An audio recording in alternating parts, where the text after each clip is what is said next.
Salut tout le monde, j'espère que vous allez bien. Je suis ravie de vous retrouver dans cette nouvelle vidéo pour les favoris et les flops du mois de juin. On va commencer sans plus tarder pour pas que la vidéo soit trop longue. Je vais commencer par les flops et je vais vous parler de ces deux produits. Le premier, c'est le gloss de chez Kiko de la collection Festival Glow. Je vous ai fait une vidéo sur ce gloss, donc vous pourrez aller le voir, je vous la mets juste ici. Et en fait, ce gloss n'a rien d'un gloss pour moi puisqu'il n'a pas de... il ne repulpe pas, enfin... dans le sens il repulpe pas par son glossy, par son effet gloss, pas parce qu'il est, il est pas repulpant, c'est pas dans ses caractéristiques, mais en tout cas je m'attendais à quelque chose d'un petit plus glossy, et là on se retrouve avec une espèce de pâte transparente et en fait il se passe rien quasiment sur la bouche. Ça vous donne un petit côté un petit peu légèrement hydratant. Il sent plutôt bon, on va dire, mais voilà, c'est pas... il est vendu comme un gloss, pour moi c'est pas un gloss, on est plus sur limite un baume à lèvres basique. Second flop, il s'agit du Infaillible 24 heures More Than Concealer que j'ai en teinte Cajou 329. Et ben en fait cet anti-cerne il est vendu comme très couvrant, haute couvrance, et en fait on voit quand même mes cernes en transparence, donc je comprends pas le terme haute couvrance du coup pour ce produit. Plusieurs vous m'avez dit lorsque j'avais testé ce produit, vous m'avez dit mais non mais moi la précédente version c'est pareil, c'est pas couvrant, enfin voilà, donc j'ai pas rêvé, j'ai bien l'impression que pour certaines personnes c'est assez couvrant, pour d'autres non, en tout cas pour moi c'est pas de la haute couvrance, tant que je vois mon cerne en transparence c'est pas de la haute couvrance. Nous allons passer au bof. Je vais donc parler du Infaillible 32 heures Fresh Wear de L'Oréal. C'est un fond de teint là qui a été reformulé, il y avait le 24 heures juste avant et là ils ont sorti donc du coup le 32 heures. C'est celui que je porte aujourd'hui, j'ai voulu le retester juste avant de vous faire cette vidéo pour être sûre de mon avis. D'ailleurs j'ai la marque de mes lunettes de soleil. La première fois que j'avais appliqué il faisait un peu d'effet de matière ici, là sur le front, il marquait un petit peu, c'est toujours un petit peu le cas, mais je l'ai mis avec une base, je l'ai mis avec la base de Natasha Denona, on en reparle juste après de celle-ci, et comme c'est une base hydratante, bah du coup le fond de teint se fond mieux au teint. Il est bien mais sans plus, il est pas hyper couvrant, enfin il est couvrant, je dirais que c'est moyen. Je le trouve pas sensationnel par rapport à tout ce que j'ai entendu de ce fond de teint, je le trouve pas excellent, si excellent que ça, donc je vais pas le garder, je vais m'en séparer de lui aussi. J'ai des fonds de teint que je préfère, celui-ci je sais que je le mettrai pas, donc autant que je m'en sépare. Et voilà, c'est un fond de teint basique, il est pas plus couvrant, il est pas exceptionnel en fait, il apporte rien par rapport à mes autres fonds de teint que j'ai, donc je préfère utiliser, donc voilà. Ça, je vais m'en séparer. Ensuite, dans mes bofs, si vous avez suivi la vidéo Kiko, vous saurez pourquoi je la mets dans mes bofs. Elle est pas dans mes flops, elle est parce que il y a ce fard là, ce vert absolument magnifique dont j'ai fait une vidéo, hein. C'était la précédente vidéo d'ailleurs, n'hésitez pas à aller la voir. Ce vert est absolument magnifique sur la paupière, il fonctionne super bien, il est vraiment très beau, mais par contre les autres fards, ça pourrait être une très belle harmonie, assez classique, avec ce petit vert pour intensifier, pour faire un petit peu un smoky, smoky vert. Mais je trouve que, comme beaucoup, le beige dans un quad, c'est pas terrible. Ce fard mat pour moi il fonctionne pas correctement, il s'estompe mal, il s'applique mal sur la paupière. Celui-ci c'est un bon fard, il fonctionne bien hein, mais il est basique, mais vraiment je retiens cette palette pour ce fard là, et je trouve que pour un quad à 15 € du coup c'est pas suffisant,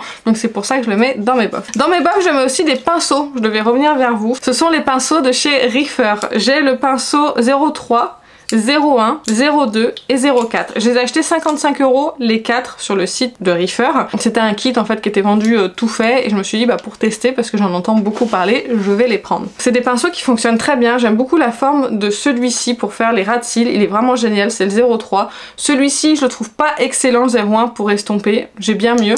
Celui-ci c'est un pinceau plat 02 tout ce qu'il y a de basique, et en fait celui-ci, ce pinceau il est pas mal, mais je le trouve bien peut-être pour même ouais, pour le blush c'est un peu limite, c'est un peu petit, pour le bronzer à la limite quand on veut vraiment sculpter, mais sinon moi je l'utiliserais plus pour l'highlighter, et encore il est peut-être un petit peu gros. Si pour appliquer la poudre sur la zone T, les ailes du nez, etc. c'est pas mal. C'est des bons pinceaux qui dans la globalité fonctionnent bien. Moi j'adore celui-ci, vraiment il est génial, j'adore la forme et j'aime bien la précision qu'il a quand on l'applique du fard à paupières en ras de cils. Mais 55 € les 4 pinceaux, c'est là où je suis un peu...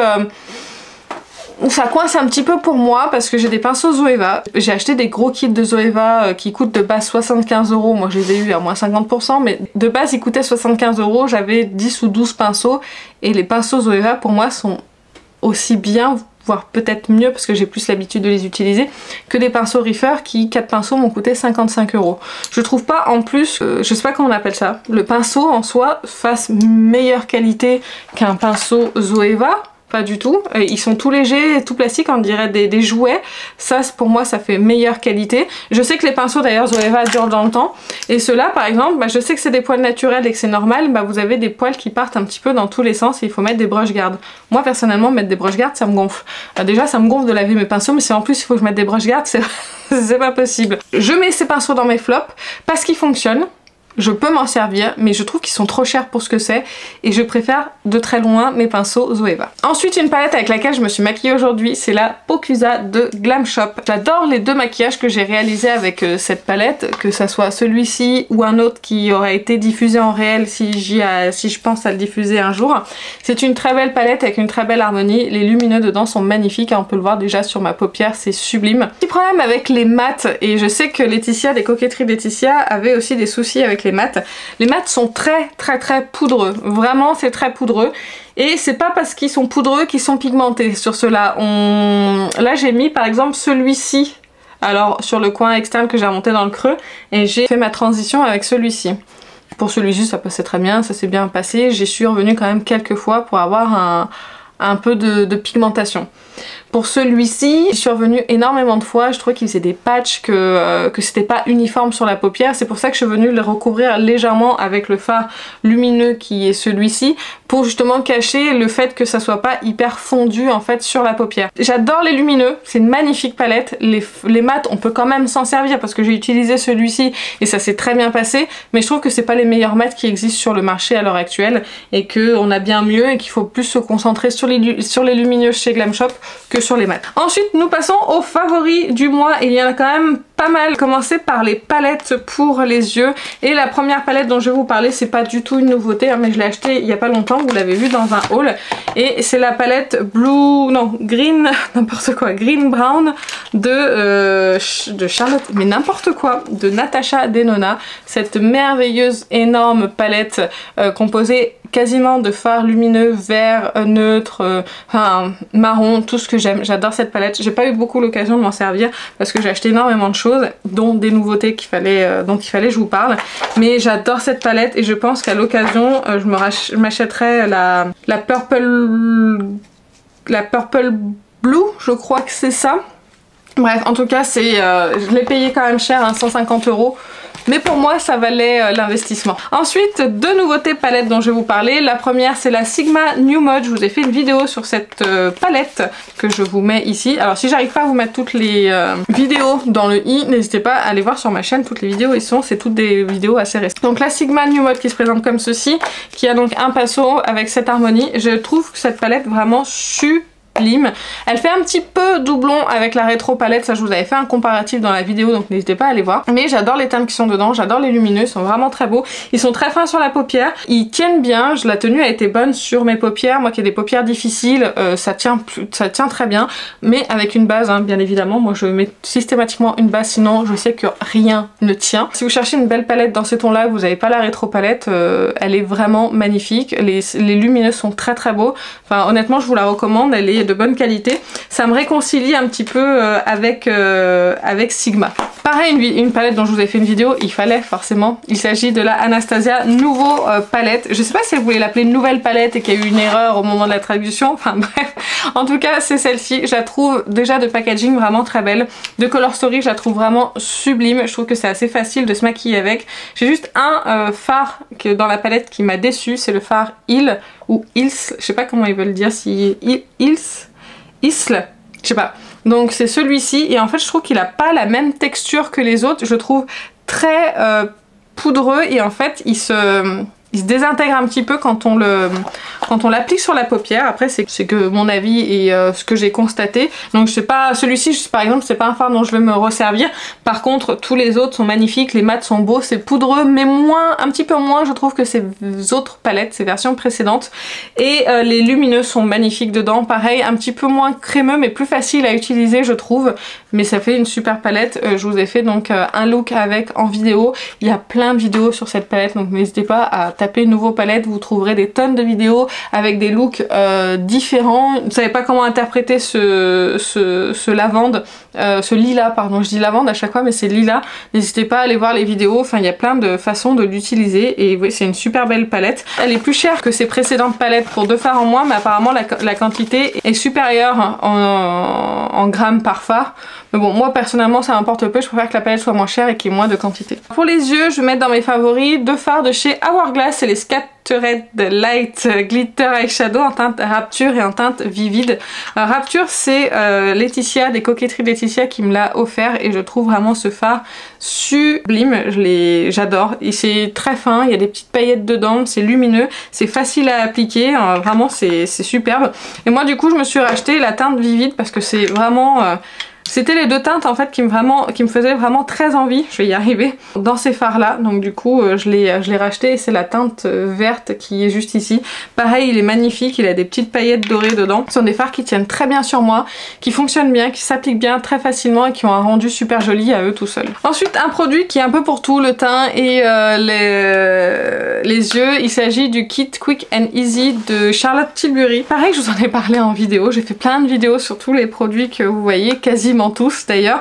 Ce produit là il est bien, je trouve le principe très bien, le packaging est très beau, très robuste, très chic. J'adore l'highlighter, ça fait partie de mes favoris, c'est un des rares highlighters que j'adore, il a vraiment un effet mouillé fondant sur la peau, il est vraiment sublime, c'est le produit pour moi du kit qui vaut le coup.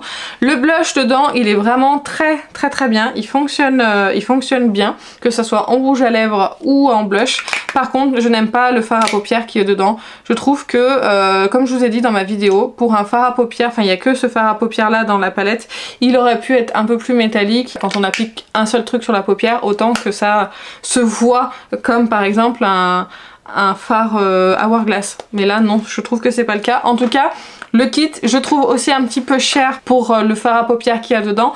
Mais bon, le blush et l'highlighter sont vraiment très bons. J'ai oublié de vous parler pour les yeux d'un crayon de chez Charlotte Tilbury. C'est le Mesmerizing Maroon, je crois que ça se dit comme ça. C'est le côté prune mat et rose métallique. Ce crayon est sublime, il fonctionne divinement bien sur la paupière. Les 2 couleurs sont vraiment très belles. J'adore les crayons Charlotte Tilbury parce qu'ils sont gras juste qu'il faut pour pouvoir les appliquer en liner et les estomper sans avoir à se tirer ou la paupière ou avoir à s'arracher la paupière. Vraiment j'adore ces crayons double embout. Apparemment j'ai qu'un seul produit pour les lèvres à vous parler, donc je vais vous en parler et ensuite on passera, ce sera tout pour le teint. Il s'agit d'un gloss de chez Kiko, pareil je vous en ai parlé dans ma vidéo, c'est le 3D Hydra Lip Gloss en teinte numéro 12. Je l'ai appliqué avec vous en vidéo et ce gloss est vraiment sublime. Il a des petites paillettes dedans. Je vous ai fait un swatch là alors que vous pourrez pas le voir. Je me fatigue toute seule. Il est légèrement coloré mais il est pailleté. Je sais pas si vous pourrez voir mais il est absolument sublime sur la bouche. Il met vraiment la bouche en valeur. Il est très beau et en plus il a une petite odeur de vanille qui est très agréable. Allez, maintenant on passe au teint et je vais commencer par une palette pour le teint de Too Faced. Je l'ai acheté très récemment, c'est pas une nouveauté, hein. Elle était sortie déjà il y a quelques mois / années, je me souviens plus. Il s'agit de la Turn Up the Light en teinte light et j'ai un énorme coup de cœur pour la poudre qui est dedans. Elle est magnifique sur mon teint. Elle lisse le teint, elle apporte un léger côté lumineux mais pas trop, elle se voit pas, elle est imperceptible. Vraiment, et même en contour des yeux, c'est une très bonne poudre, je l'aime énormément. J'aime beaucoup aussi cet highlighter, il est très beau. Celui-ci un petit peu moins parce que c'est principalement des paillettes et c'est pas ce que je préfère dans les highlighters. Qu'il y en ait un petit peu dedans, ça me dérange pas, mais je veux qu'il y ait quand même une base un petit peu lumineuse satinée. En tout cas, cette palette, je la regrette pas du tout. Ça va être ma poudre favorite du moment, je le sens. Ensuite, en fond de teint, j'ai le Dior Forever en version mat que j'ai en teinte 1,5N. C'est un fond de teint qui fonctionne super bien en combo en plus avec le sérum de chez Natasha Denona que j'applique en base. Les deux ensemble, ça me fait un teint super lisse. Il y a l'une d'entre vous qui m'a fait la réflexion, m'a demandé ce que je portais sur le teint pour que ça soit si lisse. Je pensais que c'était vraiment le fond de teint. Alors le fond de teint, il a tendance à me lisser la peau, ça, il n'y a pas de doute. Couplé au sérum, vraiment, c'est magnifique, c'est là où j'ai vraiment le teint qui est lissé et j'ai remarqué, même avec ce fond de teint là que je porte aujourd'hui avec le sérum de Natasha, j'ai remarqué que j'ai le teint un petit peu plus lisse avec ce produit. Donc j'ai pas été très sympa avec ce produit quand je l'ai appliqué dans une vidéo, je me souviens plus laquelle. Je vous disais que c'était un sérum hydratant basique qui fonctionnait bien, qui était très bien et en fait il lisse quand même la peau. Mais ça se voit une fois qu'on a appliqué le fond de teint, une fois que le fond de teint s'est un petit peu fusionné avec le sérum, c'est là où on va avoir cet effet lissé et moi je le vois surtout, mais surtout ici en fait, c'est vraiment très joli. Du coup je vous le recommande vraiment ce sérum même s'il est très cher par rapport au fait qu'il va très bien se mélanger à mes fonds de teint. Du coup ils vont mieux se fondre à ma peau et ça va être beaucoup plus joli. Et ce fond de teint même tout seul il est génial, hein. Sur moi il fonctionne bien. C'est pas un fond de teint lumineux mais il est pas complètement mat, il laisse passer la lumière. Il va pas avoir tendance à marquer du tout ma peau. Donc vraiment ces deux produits, à eux deux, il y en a pour cher, mais ils sont géniaux. J'ai une brume à vous parler, ça fait longtemps que je l'ai acheté, ça fait un petit moment et je l'ai testé là ce mois-ci. Il s'agit de la Prep Set Glow de Iconic London en original, parce que je crois qu'elle existe en version un petit peu plus foncée. Vous voyez quand vous la mélangez, vous avez cet effet magnifique de satiné et quand je l'applique, j'ai vraiment de la lumière qui vient et j'ai vraiment les produits qui viennent se fondre à ma peau et en m'apportant un petit peu de lumière. Cette brume est vraiment très belle et elle fonctionne très bien. Je la mettrais un petit peu dans le même genre que la Charlotte Tilbury mais avec des petites nacres en plus. Je trouve que ces deux brumes sont excellentes et fonctionnent vraiment très bien. Ensuite un anti-cerne. Alors j'ai testé pas mal d'anti-cernes, je n'ai pas fait des retours sur tous encore je crois, mais j'ai testé le Bye Bye Under Eye de It Cosmetics que j'ai en teinte Light Natural. Elle est un peu trop claire pour moi, si j'avais la teinte du dessus ça me permettrait de mieux camoufler mes cernes, mais en tout cas je comprends que c'est ce genre de texture qui va à mon contour des yeux parce qu'aujourd'hui j'ai appliqué un autre anti-cerne petit prix que j'ai acheté là, c'est le The Ordinary, c'est le concealer haute couvrance et en fait c'est les mêmes genres de textures un petit peu épaisses qu'on vient chauffer comme ça dans ses doigts et qu'on applique vraiment en toute petite quantité et en fait ce genre de texture ne file pas dans mes plis et vient pas me vieillir le contour des yeux. Donc je vous en parle avant de vous l'avoir montré dans quelconque vidéo, mais comme ça au moins vous le saurez, c'est la première fois que je l'applique aujourd'hui et il est vraiment génial sur moi. Là ça va pas filer dans mes plis. Du coup ça les marque pas et ça les accentue pas et j'ai pas d'effet de sécheresse puisque je ne poudre pas mon contour des yeux grâce à ces produits. Donc vraiment je pense que c'est ce genre de texture là qui est tombé qui correspond à mon contour des yeux. On continue et on va toujours passer dans le teint. Je vais parler d'une poudre, c'est la poudre de chez Givenchy. Je l'aime aussi beaucoup, je vous en ai pas reparlé depuis que je l'ai testé mais je l'ai quand même beaucoup utilisé, vous allez voir. Je sais pas si vous voyez mais le dessin commence à s'effacer et en fait j'utilise à la houppette, c'est comme ça que j'ai le meilleur résultat si je veux vraiment avoir le teint lissé et avoir un effet de la poudre. Il faut que je l'applique à la houppette.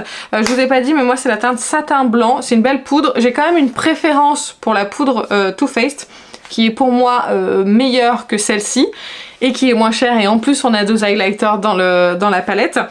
Mais c'est quand même une bonne poudre que je vais utiliser, qui fonctionne bien, qui a tendance quand même à lisser le teint sans se voir, un peu dans le même genre mais celle-ci lisse un petit peu plus. Donc voilà, si vous cherchez une poudre de luxe qui fonctionne, moi celle-ci elle est très bien.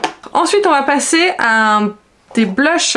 Je remets à l'honneur le blush de chez Givenchy, c'est le Prism Lip Blush en teinte Organza Sienne, c'est la numéro 4. La teinte est sublime, ça réchauffe vraiment le teint, c'est parfait ça je pense pour l'été, plus pour l'été que pour l'hiver parce que vraiment ça va vous réchauffer, vous donner un petit coup de soleil en fait à votre teint. Le produit, j'avais vraiment peur de blush comme ça en poudre libre, c'est pas trop mon truc en général parce que la poudre libre j'ai toujours peur d'en mettre partout et là ça va, j'arrive à maîtriser le produit et à l'appliquer et vraiment ça a une bonne pigmentation, ça se fond super bien au teint, ça va pas faire des petites taches ou ce genre de choses, enfin, vraiment une très bonne découverte. Un autre blush mais plus petit prix, c'est le blush de chez Kiko de la collection Festival Glow, donc c'est la teinte 02 Golden Peach. J'aime beaucoup ce blush, il est très lumineux, il faut faire attention, si vous aimez pas le lumineux c'est pas pour vous, mais vous voyez vous avez un effet un petit peu rose doré, un peu dans le même genre que l'orgasme de Nars, mais en un petit peu plus lumineux, donc très beau blush de chez Kiko qui fonctionne à merveille. On parle également des blushs qui sont sortis très récemment de chez Benefit. J'en ai acheté deux, j'en ai un troisième qui est en route vers chez moi, c'est la teinte Starla que j'attends avec impatience, qui a eu apparemment un petit problème de logistique avec cette teinte, donc ils l'ont sorti un petit peu en retard. Et là j'ai la teinte Krista et la teinte Shelly. Alors la teinte Krista elle est vraiment très très belle, c'est juste qu'elle est vraiment un petit peu intense et qu'il faut y aller en douceur pour l'appliquer, sinon vous risquez d'avoir un effet joue de clown. Et la teinte Shelly elle est magnifique, d'ailleurs c'est celui que je porte aujourd'hui. Je sais pas si avec la luminosité vous pourrez voir, mais ce blush est juste super beau, ils se font très bien à la peau. Pas complètement mat mais il est pas hyper lumineux, c'est valable pour les deux blushs. Ils sont vraiment, je sais pas s'ils ont reformulé ou pas, mais moi je les trouve excellents, je les trouve bien plus pigmentés que les anciens blushs et pour autant ils se fondent quand même super bien au teint. Un highlighter et après on passe au bronzer et on en aura terminé. Je vais vous parler donc de l'highlighter de chez Kiko qui est le Ultimate Glow Highlighter en teinte 01 qui est celui-ci. Pareil, je vous en ai parlé dans la vidéo qui est sortie, c'était la précédente vidéo encore une fois. On est sur un highlighter qui est bien intense, qui est bien lumineux. Il est légèrement, il a des toutes petites paillettes dedans, il faut faire attention, mais ça se voit quasiment pas en fait sur le teint quand vous l'appliquez et c'est un sublime champagne si vous cherchez un pale highlighter chez Kiko. Après il est pas donné, il est à 16,99 € mais je crois qu'en ce moment il est en solde donc n'hésitez pas à en profiter si vous intéressez. Et il y a deux autres teintes. Et on finit avec les bronzers et pas les moins chers. Je vais vous parler du bronzer de chez Dior que je porte aujourd'hui. C'est le Dior Forever Natural Bronze Dior Riviera en teinte 004 teinte bronze. Tous les liens et les teintes seront en barre d'infos de toute façon. Je l'ai quand même pas mal utilisé parce que j'avais besoin de me refaire un avis parce que la première fois que j'avais utilisé je disais oh c'est pas terrible, mais en fait c'est parce que mon teint était pas assez poudré et je sais pas si j'utilisais le bon pinceau ou pas, mais en tout cas mon teint était pas assez poudré. Bref, du coup ce bronzer il est vraiment excellent, c'est un bronzer mat mais il se fond mais à merveille au teint. En deux coups de pinceau il est appliqué et on n'en parle plus. Vraiment il est excellent, c'est un joli packaging, un joli produit et je suis très contente de l'avoir acheté. Et le dernier produit qui est un bronzer de chez Charlotte Tilbury, c'est le Sunkiss Glow Bronzer en teinte fer, donc c'est la numéro 1. Je vous avais dit que c'était juste son odeur, il sent un petit peu le plastique brûlé j'ai l'impression. Je trouve pas ça terrible, enfin bref. Sinon le produit en soi est vraiment génial, il a une texture crème un petit peu fouettée que j'apprécie vraiment utiliser. Il est très facile à utiliser, il est très facile à fondre sur la peau. C'est un très beau produit qui est fait pour le corps et pour le visage, c'est pour ça qu'il est très gros et qu'il y a 20 grammes dedans pour une cinquantaine d'euros. Super bronzer de chez Charlotte et en général j'ai que des bons produits chez Charlotte. À part Farah Paupières qui est dedans, je suis rarement déçue des produits Charlotte. Enfin voilà, ma vidéo est maintenant terminée. J'espère que ça vous a plu. N'hésitez pas à me dire en commentaire tous les produits, vraiment vos flops du mois et vos favoris. Dites-moi un grand favori de ce mois-ci et un flop de ce mois-ci. Ça me ferait très plaisir de vous lire. En attendant une prochaine vidéo, je vous fais plein d'énormes bisous et je vous dis à très bientôt. Salut!